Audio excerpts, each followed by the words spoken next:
siguro newscast kasi yung kanyang sasakyan tapos pumunta siya sa pulis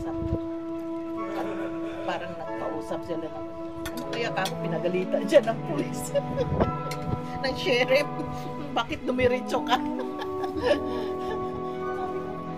dumiretso siya pula sabi ni Jan akala niya siguro green dahil nag-green dun sa kabila.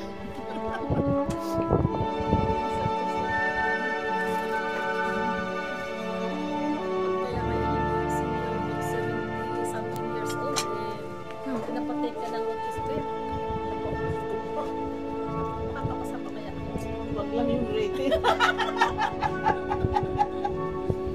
Tapos sa Santos expired ang license pipilit niya hanapin yung ano niya sa bahay. Wala naman kako. Baka sa nanay niya. Hirap Kasi mag-road test na siya ulit. Baka hindi daw siya pumasa. Siguro niya kasi pag-drive ka nun, mahal ka siya. Mahirap yung Mahirap magkuha ng license nila. Pero sabi ko, California license ka naman hindi na naman. Hirap doon mag-drive, mga kasira sila. Tsaka karamihan ng sasakyan doon, mga taxi. bakit mag-drive ka kung mayroong mga marami. Saka 10 years old ang sasakyan mo, hindi na ipapadrive sa iyo. Tsaka mahal ang license. Magkuha ng license siya, tayo nakatakot doon. Kasi nagkakaroon ng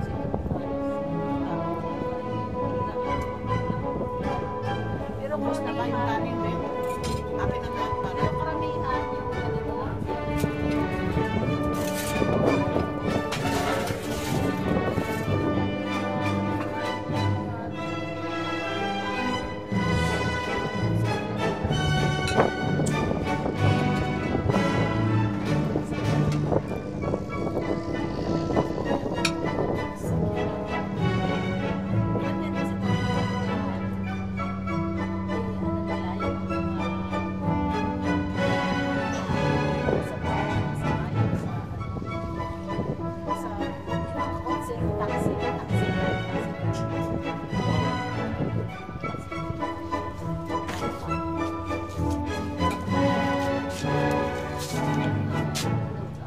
Ano yun?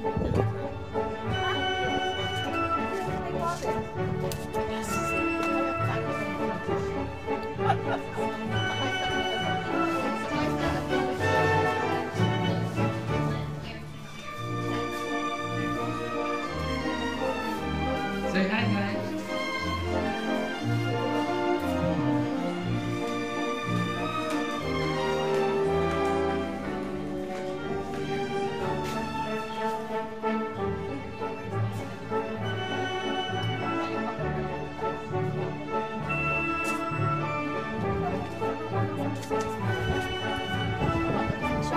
Bati kayo, bati.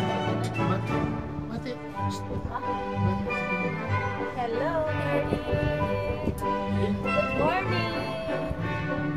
Welcome to Del Mar Beach. Mira, nasaan ka?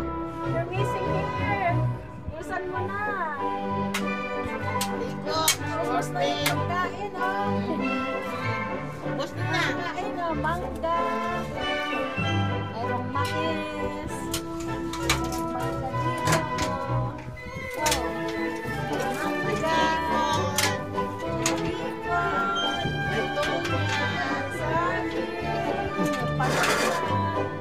Breakfast. Breakfast by the beach.